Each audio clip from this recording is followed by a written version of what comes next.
Bismillahirrahmanirrahim. Assalamualaikum warahmatullahi wabarakatuh.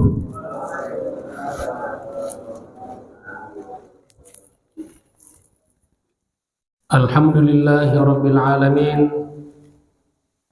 Wa bihi nasta'inu ala umuri dunya waddin. Wassalatu wassalamu ala ashrafil anbiya'i wa afdalil mursalin wa ala alihi wa sahabatihi wa tabi'in wa man tabi'ahum bi ihsanin ila yaumiddin. Subhanaka la ilma lana illa ma 'allamtana innaka antal alimul hakim. Rabbi shrah li sadri wa yassir li amri wa hlul 'uqdatam min lisani yafqahu qawli. Amma ba'd. Ma'asyiral muslimin wal muslimat rahimakumullah. Bapak Ibu sekalian yang saya hormati, bil khusus para asatid, para orang tua, tokoh masyarakat, segenap pengurus DKM Masjid Al-Muhajirin, serta Bapak Ibu sekalian jamaah salat subuh dan majelis taklim yang insyaallah semua kita senantiasa dimuliakan dan dirahmati Allah Subhanahu wa taala. Apa kabar semuanya? Sehat ya?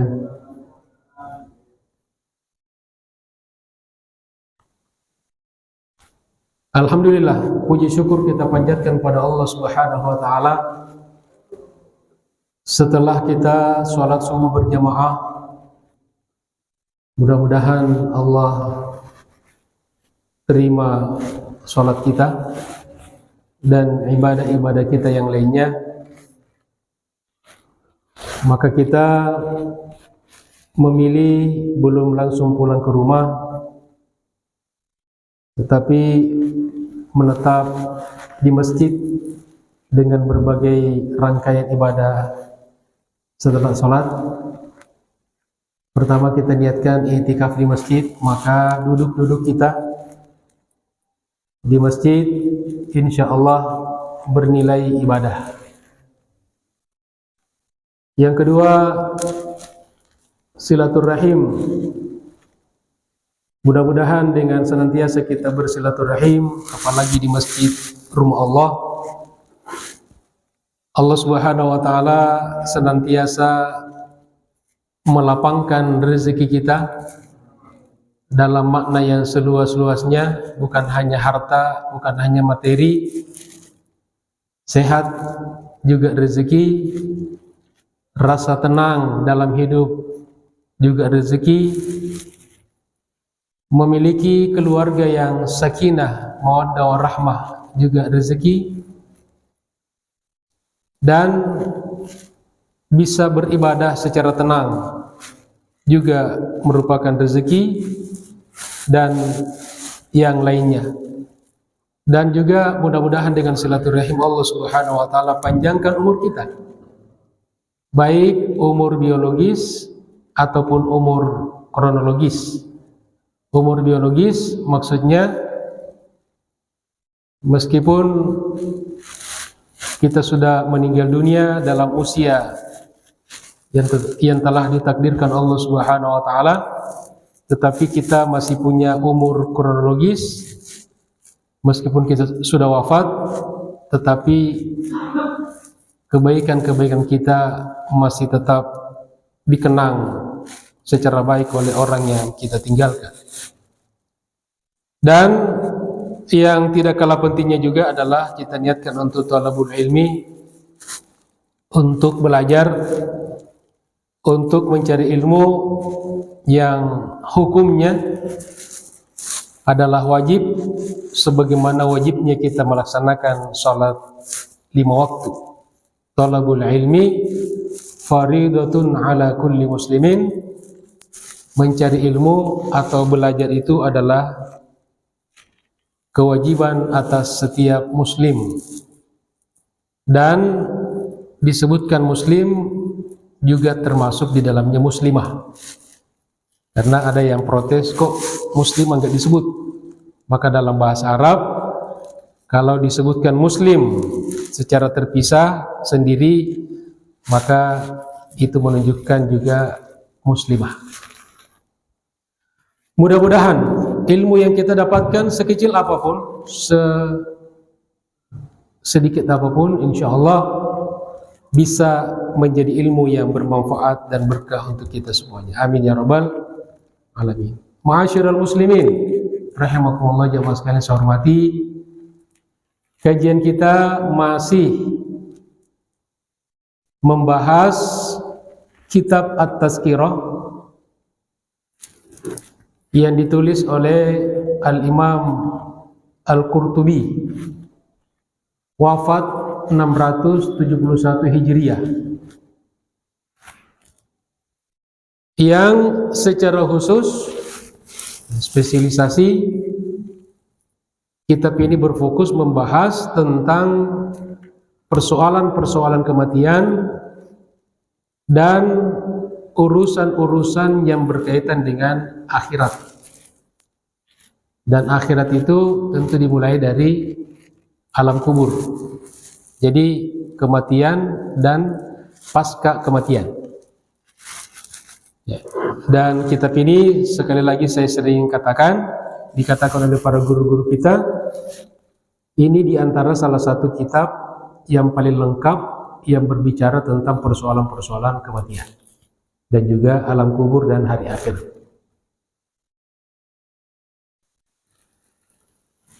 Jamaah sekalian saya hormati, di kesempatan ini insya Allah kita akan membahas di antaranya tentang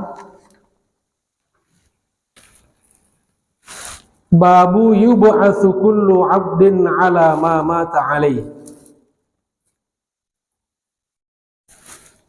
Bahwa setiap hamba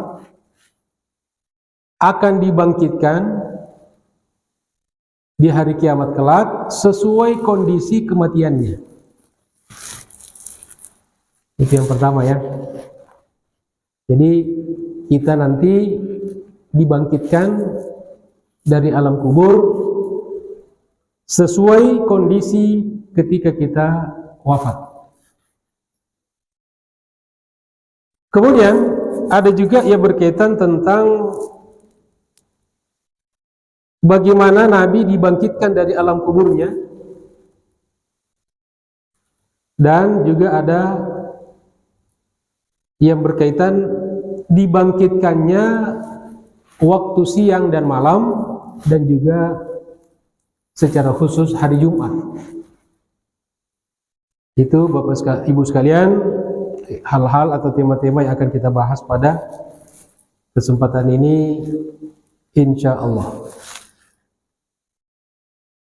Kita mulai. Qala al-muallif rahimahullah, rawa Muslimun, diriwayatkan dari Imam Muslim. Qala Rasulullah sallallahu alaihi wasallam, Rasulullah sallallahu alaihi wasallam bersabda, yub'atsu kullu 'abdin 'ala ma mata 'alaihi. Yub'atsu kullu 'abdin, dibangkitkan setiap hamba.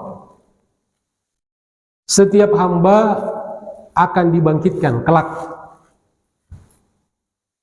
Ala ma mata alaihi, sesuai kondisi kematiannya. Jadi kalau ketika wafatnya baik, maka dibangkitkan juga baik. Dan begitu juga sebaliknya. Akhrajahu Muslim, hadis ini diriwayatkan oleh Imam Muslim dalam bab al-jannah, Hadis rakam salasa wa thamanin, hadis nomor 83. Inilah pentingnya kita mati dalam keadaan husnul khotimah. Artinya ending kita, ya, akhir hayat kita dalam keadaan yang baik. Maka juga insya Allah pada saatnya nanti kita dibangkitkan pun dalam keadaan baik. Selanjutnya warawal Bukhari, dan diriwayatkan oleh Al-Imam Al-Bukhari. Ini ada dalam Sahih Bukhari dalam kitab Al-Fitan bab 19, dan juga diriwayatkan oleh Muslim dalam kitab Al-Jannah hadis nomor 84. Qala Rasulullah sallallahu alaihi wasallam, Rasulullah sallallahu alaihi wasallam bersabda,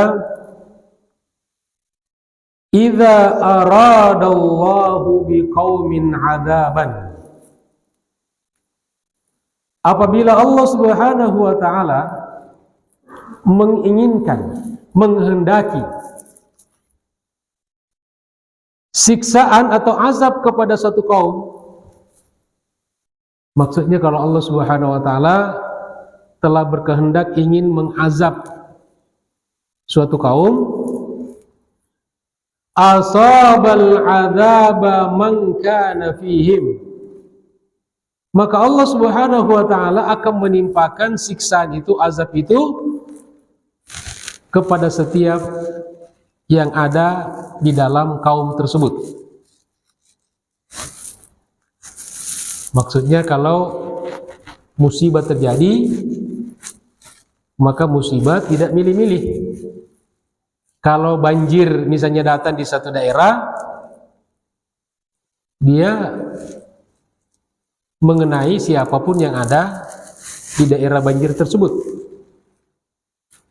Jadi tidak ada banjir yang sopan, Pak Kiai pamit ya, saya lewat di depan rumahnya. Ya mau kiai, mau ulama, mau orang biasa, kalau musibah datang semuanya terkena. Semuanya terkena. Itu maksudnya. Jadi kalau Allah Subhanahu wa taala sudah menetapkan satu azab, satu musibah kepada suatu kaum, maka semua kaum itu akan terkena. Nah, kemudian tsumma bu'itsu ala niyatihim. Kemudian nanti kelak mereka akan dibangkitkan berdasarkan niat-niat mereka. Jadi kadang-kadang kita melihat, ya, ada orang yang meninggal dalam satu musibah, ya, satu kecelakaan misalnya, di situ banyak orang. Memang sebab kematiannya dalam pandangan manusia sama kan? Misalnya ada kecelakaan bis, semua penumpangnya katakanlah misalnya 30 orang semuanya meninggal dunia. Ya. Tetapi di akhirat kelak 30 orang itu dibangkitkan sesuai dengan niatnya masing-masing. Itu maksudnya. Jadi ada yang celaka dunia akhirat, ada juga yang mungkin dunianya celaka tetapi akhiratnya selamat. Jadi kita tidak bisa memvonis seseorang, si fulan matinya kasihan ya. Kenapa? Matinya kecelakaan. Mungkin saja dia sedang dalam perjalanan ibadah.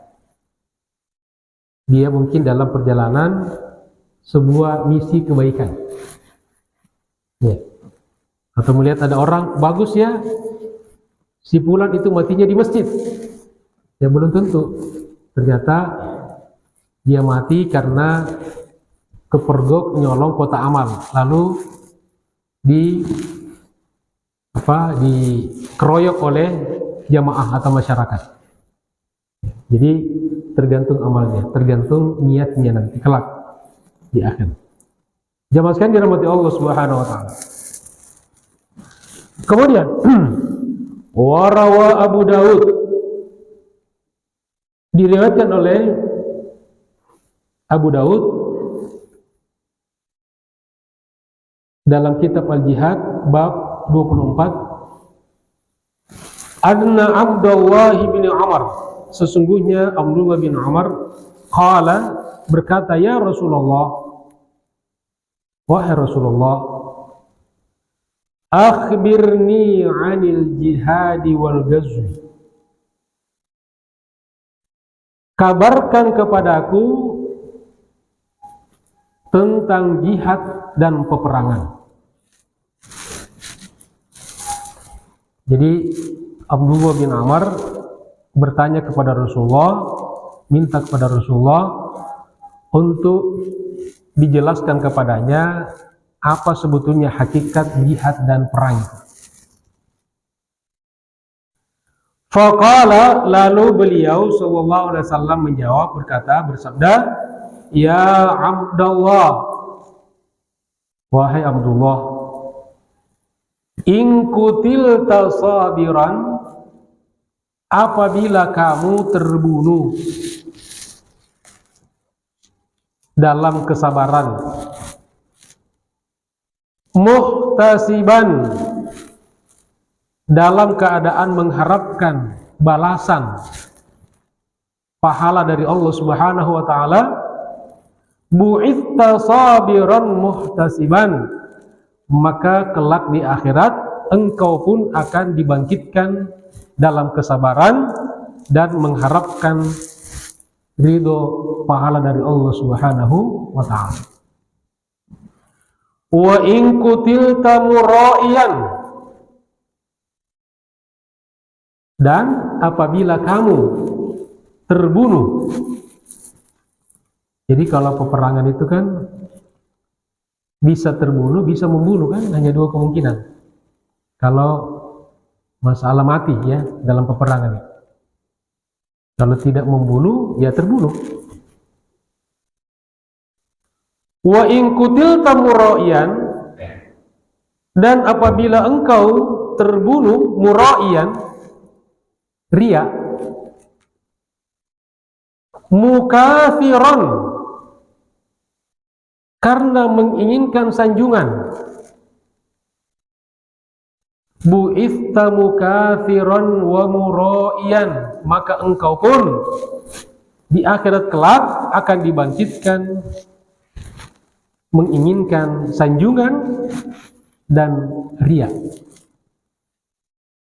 Ala ayyi halin qatalta, dalam kondisi, dalam keadaan apapun engkau berperang, engkau membunuh, au kutilta, ataupun engkau terbunuh, ba'atsakallahu bitilkal hala, niscaya kelak Allah Subhanahu wa taala akan membangkitkan kamu dalam kondisi, dalam keadaan tersebut.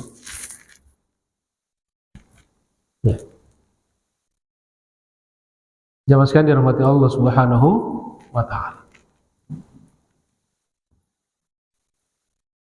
Wa fi sahih Muslim, dan di dalam sahih Muslim, diriwayatkan dari Muslim dalam kitab Al-Hajj, hadis nomor 93, 94 dan 96. Anna rajulan, sesungguhnya ada seseorang laki-laki,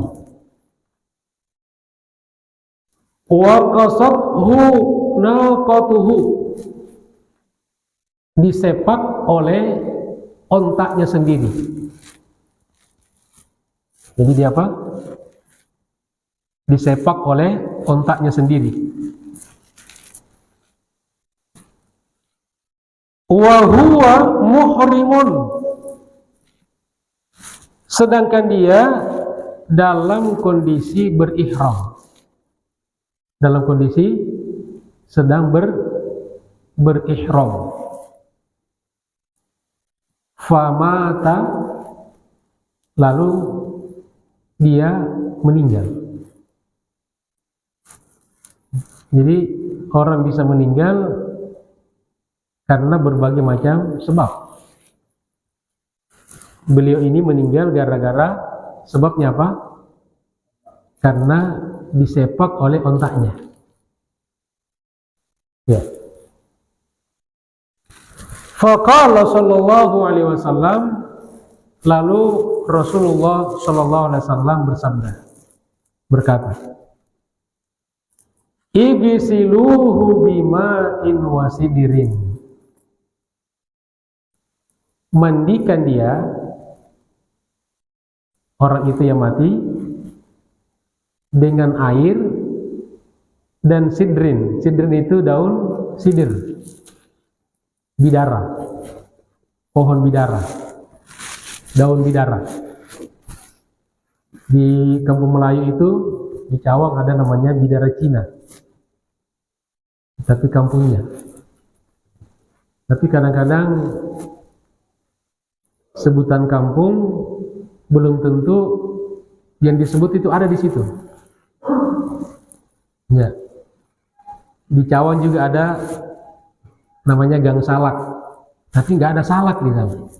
Saya nyari-nyari mana pohon salak, nggak ada salak. Ya, salaknya malah dicondet. Jadi mungkin dulu ada ya, kemudian ditebang dan hilang. Jadi kata Nabi, silakan mandikan dia dengan air dan daun sidir, daun pohon bidara. Wa kaffinuhu, dan kafankan. Setelah dimandikan, jenazah dikafankan. Fi thawbihi, di dalam pakaiannya yang dia pakai mati. Wala tamassuhu tiban, jangan diberikan wewangian. Ini karena perlakuan beliau orang yang mati syahid. Jadi kafankan dia dengan baju, dengan pakaian yang dia pakai ketika meninggal. Dan jangan diberikan wangi-wangian. Wala tukhammiru ra'sahu, dan jangan tutup kepalanya. Kalau jenazah lain kan setelah dimandikan, kemudian dikafankan dengan kain kafan, kemudian diberikan wangi-wangian, kemudian ditutup kepala, jangan. Nah ini, untuk ini kata Nabi, jangan ditutup kepalanya. Lalu Nabi menyebutkan ilatnya, penyebabnya. Fa'innahu, karena sesungguhnya dia, orang yang meninggal itu, yub'atsu yaumal qiyamati mulabbiyan, kelak di akhirat nanti pada hari kiamat akan dibangkitkan dalam keadaan bertalbiyah. Artinya dalam keadaan ihram. Maka orang yang ihram itu tidak boleh pakai parfum, tidak boleh pakai wewangian.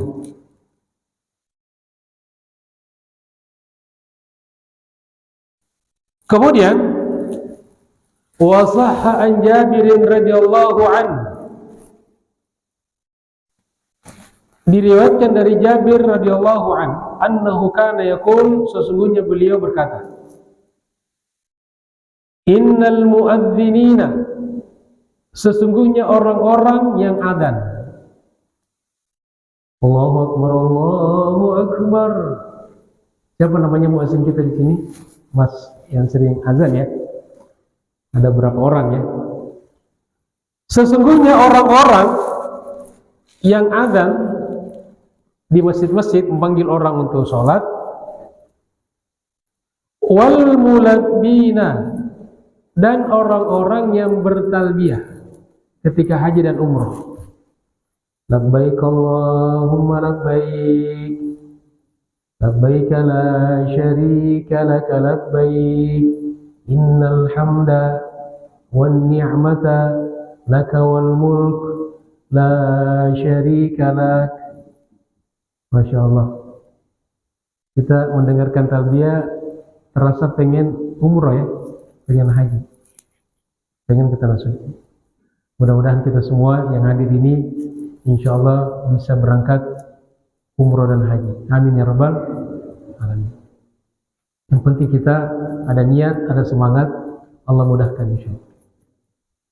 Ada cerita teman saya, ada jemaahnya itu naik ke tanah suci berangkat umroh berkali-kali, itu cuma ya, padahal maaf dari segi pekerjaannya cuma jual daun singkong. Loh kok bisa katanya? Dijual dengan kebunnya katanya. Ya iyalah, makanya bisa berkali-kali berangkat ke tanah suci. Jamaah sekalian dirahmati Allah Subhanahu wa taala.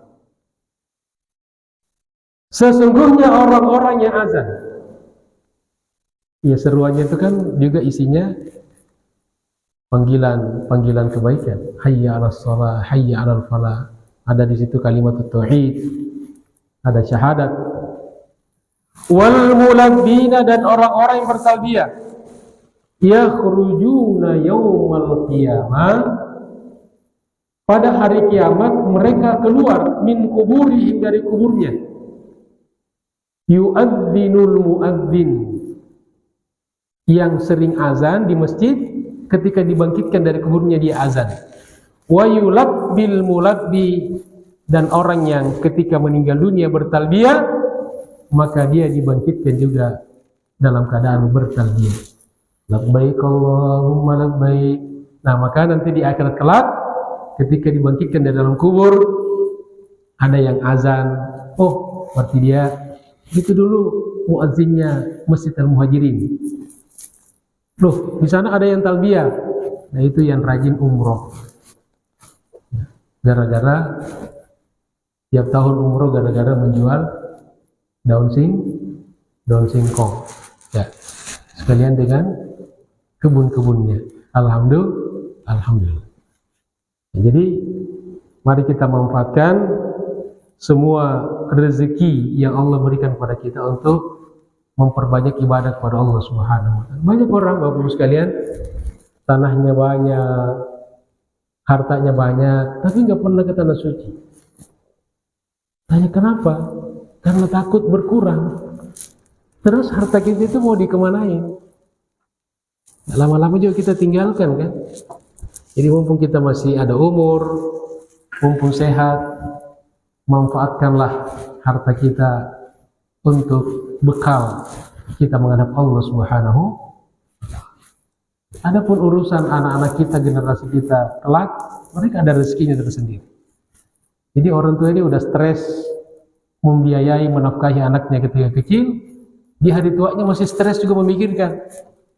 Bapak dan ibu belum belikan rumah untuk anak, itu mah urusan anaknya sendiri. Itu rezeki buat anak-anak kita insya Allah. Jamaah sekalian dirahmati Allah Subhanahu wa taala.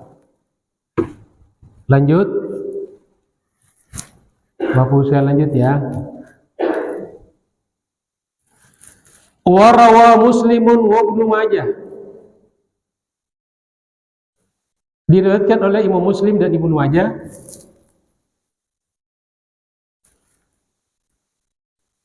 takhrujun naihatu min qabriha yaumil qiyamah. Di sini kalau tadi yang baik-baik, yang muazzin, yang orang yang bertalbiyah, yang mati karena dalam keadaan dia berihram. Nah, ini yang sebaliknya nih, yang buruk-buruk nih. Kata Nabi, takhrujun naihatu min qabriha yaumil qiyamah. Pada hari kiamat kelak, an-naiha akan keluar, dibangkitkan dari kuburnya. An-naiha itu adalah orang yang meratap ketika ada orang mati. Apa yang dimaksud dengan meratap, jemaah sekalian? Meratapi mayit atau jenazah. Apakah yang menangis sudah dikatakan meratap? Belum tentu. Ya, Nabi juga menangis ketika anaknya meninggal dunia. Sedih itu manusiawi. Yang tidak boleh, yang dikatakan meratap kalau dibarengi dengan ucapan-ucapan, perbuatan-perbuatan yang seolah-olah tidak menerima takdir Allah. Itu namanya meratap. Biasanya kalau di zaman jahiliyah dulu, dia jambak rambutnya, ya kan? Dia cakar-cakar badannya, dia robek pakaiannya. Atau datang di kuburannya, dia cakar-cakar tanah kuburan, lalu mengeluarkan ucapan-ucapan yang menunjukkan seakan-akan menolak takdir Allah, tidak ridho dengan kematian saudaranya atau orang tuanya, itu siapapun yang dia cintai. Itu namanya meratap.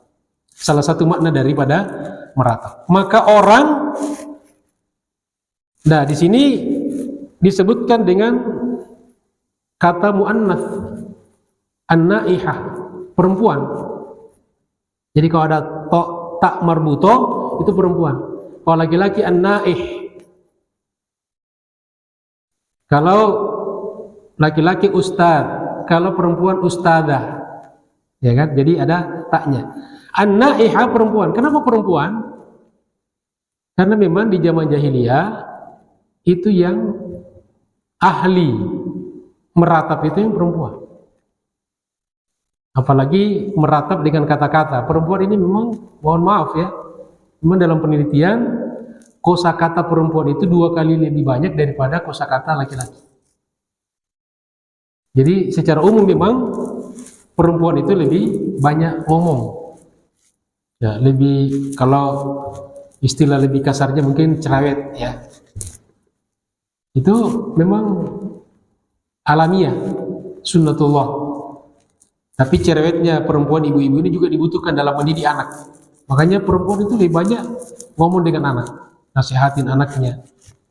Dan di mata ibu, di mata orang tua, tidak ada orang yang dewasa. Mau sudah menikah, punya anak, di mata orang tua kita adalah anak kecil. Makanya di zaman jahiliyah memang yang banyak meratap itu perempuan. Makanya pernah dilarang perempuan ziarah kubur kan? Karena ketika itu iman masih lemah. Bahkan dulu Nabi pernah melarang ziarah kubur bagi seluruh manusia. Tapi kata Nabi, al-an fazuruha, sekarang silahkan ziarahi. Maka ziarah kubur itu adalah sunnah. Bahkan Nabi, kalau kita umat Islam kadang-kadang cuma sekali setahun ya, itu pun kalau ingat orang tua, ziarah kubur menjelang Idul Fitri atau menjelang Ramadan, itu kan? Kalau Nabi ziarah kuburnya itu tiap pekan. Artinya lebih sering kita ziarah kubur lebih bagus. Mendoakan orang yang meninggal dunia, juga untuk kita mengambil ibrah, pelajaran bahwa suatu ketika nanti kita pun akan menyusul orang-orang yang sudah wafat sebelum kita. Jadi kata Nabi, perempuan, nah tentu juga laki-laki juga termasuk, cuma ini disebutkan perempuan karena dominan. Artinya siapapun yang meratap akan dibangkitkan pada hari kiamat dari alam kuburnya sya'tha, dalam keadaan rambutnya acak-acakan. Karena di dunia dulu kan dia menjambak rambutnya kan. Ya, perempuan biasanya kalau marah di zaman jahiliyah kan rambutnya jadi sasaran. Ghabra, penuh dengan debu. Karena dia datang di kuburan mencakar-cakar kuburan. Dan bahkan dia berguling-guling kan di kuburan itu. Zaman jahiliyah. Alaiha jilbabun min laknatillah. Di atas kepalanya ada penutup jilbab. Tapi jilbab bukan jilbab seperti yang kita pakai, dipakai perempuan. Tapi jilbab laknat Allah. Jadi kepalanya ditutupi dengan murka Allah. Jadi kiasan. Wadir'un atau wadir'in min narin, dan dilengkapi dengan tameng dari neraka. Ya pokoknya nggak bagus lah. Artinya digambarkan oleh Nabi bahwa orang yang meratapi jenazah dibangkitkan pada hari kiamat dalam kondisi tidak baik. Makanya jangan meratap. Makanya kalau ada orang meninggal dunia lalu ada situ keluarganya yang meratap, diingatkan. Misalnya kita dengar dia sudah mulai ngucapin kata-kata yang ngelantur gitu kan. Dan biasanya Bapak Ibu sekalian, kalau dibiarkan itu menular. Ya. Kalau dibiarkan, kalau tidak diingatkan, biasanya menular kok. Dan datang lagi ya perempuan lain ya gitu kan. Nah lama-lama nanti semua di ruangan itu menangis, meratap. Tapi kalau sekedar menangis sedih, itu manusiawi, jangan dilarang. Kalau hanya sekedar menangis jangan dilarang. Itu bukan meratap. Tapi kalau dibarengi dengan kata-kata, dibarengi dengan tindakan yang seolah-olah dia menolak takdir Allah, itu dinamakan dengan meratap. Kemudian wa yaduha ala ra'siha, sembari tangannya diletakkan di atas kepalanya. Ya bisa juga dipukul-pukulkan di kepalanya, atau biasanya begini, tanda orang biasanya frustrasi kan, orang kalah gitu kan, atau orang sedih, atau dipukulkan tangannya di kepalanya. Taqulu, sembari dia berkata, ya waila, celaka. Ya artinya menguatkan lagi kondisi dia tadi digambarkan oleh Nabi, memang kondisi yang tidak baik. Apalagi ditambah dengan ucapan dia celaka. Jadi ini pelajaran dari riwayat ini, bahwa pentingnya kita menghindari perbuatan jahiliyah yang namanya dengan meratap. Nah, tapi meratap ini harus kita definisikan kan? Penjelasan ulama tentang meratap, jangan sampai ya siapapun sekedar menangis langsung dituduh orang meratap. Ya. Jadi meratap dilarang, tapi bentuk-bentuknya itu harus dijelaskan. Ya seperti misalnya juga riba. Riba itu haram. Tapi ketika masuk di contoh-contoh, apalagi contoh-contoh yang modern, nah kita harus hati-hati. Ya. Apakah perbuatan ini riba atau tidak, ini perlu dikaji. Jangan semua terburu-buru diponis ya. Tapi kalau yang riba jelas riba itu memang haram. Tapi ada hal-hal yang mungkin tidak semua ulama sepakat. Jamaah sekalian dirahmati Allah Subhanahu wa taala. Jadi bukan ribanya yang diperselisihkan ya. Ribanya disepakati ulama, haram riba itu, dosa besar. Tapi kadang-kadang contoh-contoh. Ketika contoh-contoh perilaku apakah itu riba atau tidak, nah itu biasa ulama ada yang disepakati, ada yang masih didiskusikan di kalangan ulama. Misalnya produk perbankan. Kan ada orang yang semua bank itu riba. Nah di Al-Azhar, salah satu pusat peradaban dunia sekarang, bunga bank itu ya tidak riba. Kan ada perkembangan-perkembangan. Jadi tidak bisa kita mengatakan semua produk bank itu riba. Di situ yang domainnya ulama berbeda pendapat. Tapi kalau ribanya sendiri haram. Itu maksudnya ya. Jadi kita jangan gampang memvonis ya. Kita harus melihat detailnya penjelasan ulama. Wa fi riwayatin, dalam satu riwayat kata Nabi, wa innan naiha, dan sesungguhnya wanita yang meratap, juga laki-laki, idza matat, apabila meninggal dunia, qata Allahu laha thiyaban min narin. Allah Subhanahu wa taala buatkan baginya pakaian dari api. Wa dir'an min lahabin nar, dan tameng dari nyala api. Wa fi riwayatin ukhra, dalam satu riwayat yang lain, an-nawaih, orang-orang yang meratapi jenazah, yuj'alna yaumal qiyamati saffain, pada hari kiamat nanti mereka dikelompokkan dalam dua kelompok, dua grup, dua saf. Saffan anil yamin, ada satu saf, ada satu barisan, satu kelompok di sebelah kanan, wa saffan anis shimal, dan ada satu saf, satu kelompok di sebelah kiri. Yambuhna, mereka semua, apa kalau anjing, suara anjing itu apa nih? Melolong nih. Menggonggong. Menggonggong.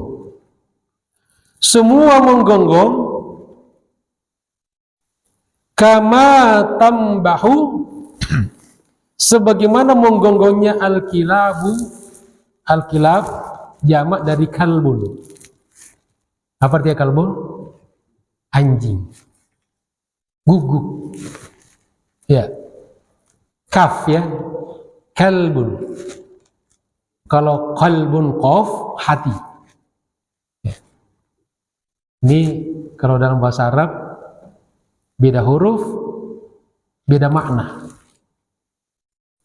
Ya. Penyakit kalbu, penyakit anjing. Ini harus dibawa ke dokter hewan. Tapi penyakit kolbu itu kalau bahasa Arab.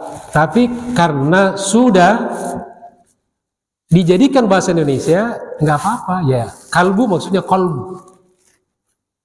Tapi kalau dalam bahasa Arab, penyebutan Arabnya ayu marad, penyakit apa? Kalbi maradul kalb, berarti kamu penyakit anjing, rabies gitu. Kol gitu. Makanya itu pentingnya ya, makhraj dalam baca Al-Quran. Misalnya iyyaka na'budu wa iyyaka nasta'in, ain. Kadang-kadang iyyaka na'budu wa iyyaka nasta'in, itu hamzah. Ya, pokoknya beda artinya. Ya, tidak sama dengan iyyaka na'budu nasta'in an'amta alaihim. Sering kita dengar an'amta alaihim. Semua harus dilatih. Terutama yang sering jadi imam, ya tidak apa-apa, latihan. Dengarkan murattal yang bagus, lalu kita ikuti, latihan terus. Ya. Karena salah ucap, salah makna. Apalagi kalau kita imam, itu membawa boncengan. Kita tidak sendirian berkendara, tapi di belakang kita ada makmum. Makmum itu bacaannya di cover oleh imam dalam salat berjamaah. Makanya salah satu hikmah salat berjamaah, karena kita relatif beban kita ringan, makmum, karena di cover oleh imam bacaan-bacaannya. Ada juga yang tidak di cover. Jadi bacaan Fatihah yang jahar itu di cover oleh imam. Jamaah sekalian, dirahmati Allah Subhanahu wa taala. Kemudian jadi mereka semua menggonggong seperti menggonggongnya anjing-anjing.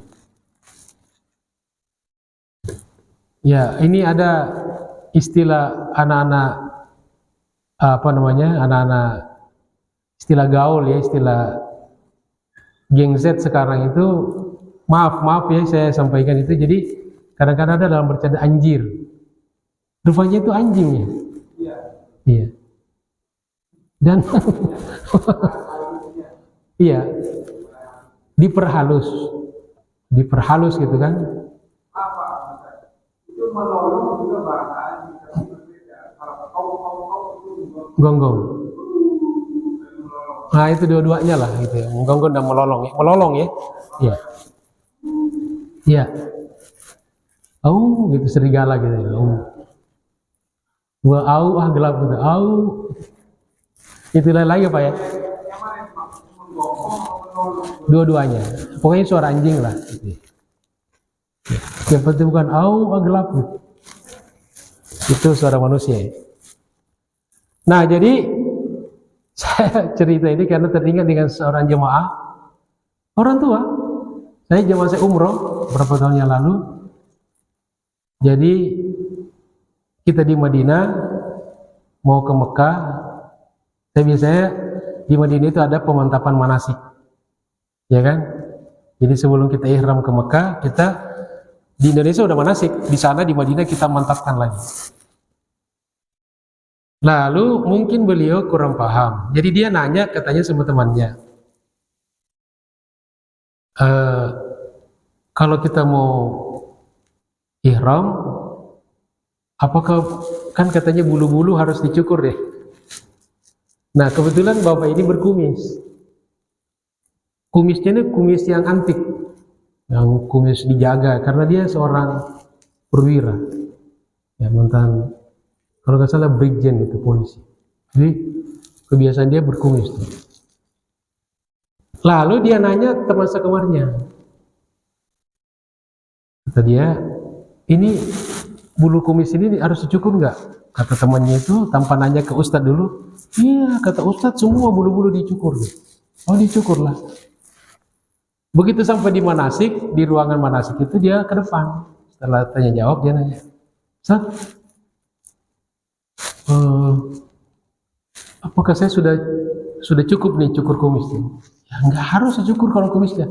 Langsung dia spontan dia, iya anjir kata. Saya dibilangin anjir. Tapi waktu itu saya belum tahu arti anjir kan. Nah, saya tanya sama teman, Ustaz itu anjir itu ya artinya anjir. Iya anjir katanya. Cuman karena beliau spontanitas, dia kaget gitu kan. Kalau dia tahu begitu, tidak harus dicukur. Kenapa saya cukur gitu kan? Jadi dia kayak kecewa dengan temannya itu. Karena berfatwa tanpa ilmu. Makanya kalau kita nggak tahu, mendingan nanya. Ya kan? Gampang berfatwa. Semua harus dicukur katanya. Dicukurlah kumisnya dia selama ini dijaga. Beliau sudah wafat, rahimahullah. Semoga Allah merahmati beliau di alam kuburnya. Amin ya rabbal alamin. Nah, seberapa lama dia menggonggong, melolong? Fi yaumin kana miqdaruhu 50 alfasanatin. Dalam satu hari yang ukurannya itu sama dengan 50.000 tahun. Tsumma yu'maru bihinna ilan nar. Dan pada akhirnya endingnya mereka semua diperintahkan untuk masuk neraka. Wa na'udzubillahi min dzalik. Masya Allah. Nah, mudah-mudahan Bapak Ibu sekalian ini bisa menjadi peringatan bagi kita semuanya. Sesuai dengan nama kitabnya kan At-Tazkirah. Tazkirah tadi peringatan. Jadi memang kitab ini mudah-mudahan bisa menjadi peringatan buat saya, buat kita semuanya, dan buat siapapun nanti mungkin yang tidak hadir di masjid ini tapi bisa menonton rekamannya di YouTube-nya Masjid Al-Muhajirin. Jangan lupa di like, di subscribe, dan di share, di komen. Begitu juga di channel YouTube saya, Umri Official Channel ya. Mudah-mudahan walaupun Bapak Ibu tidak berceramah, tidak berkhutbah, tapi dengan men-share video-video yang bermanfaat kepada saudara kita, maka kita juga insya Allah ikut berkontribusi dan mendapatkan pahala berdakwah di jalan Allah Subhanahu wa taala. Demikianlah jemaah sekalian kajian kita pada pagi hari ini, mudah-mudahan bermanfaat. Terima kasih atas segala perhatiannya, mohon maaf atas segala kekurangannya. Billahi taufiq wal hidayah. Wassalamualaikum warahmatullahi wabarakatuh. Dan sebelum kita tutup, mungkin ada yang bertanya, silakan. Oh iya, kalau tadi kesempatan ya.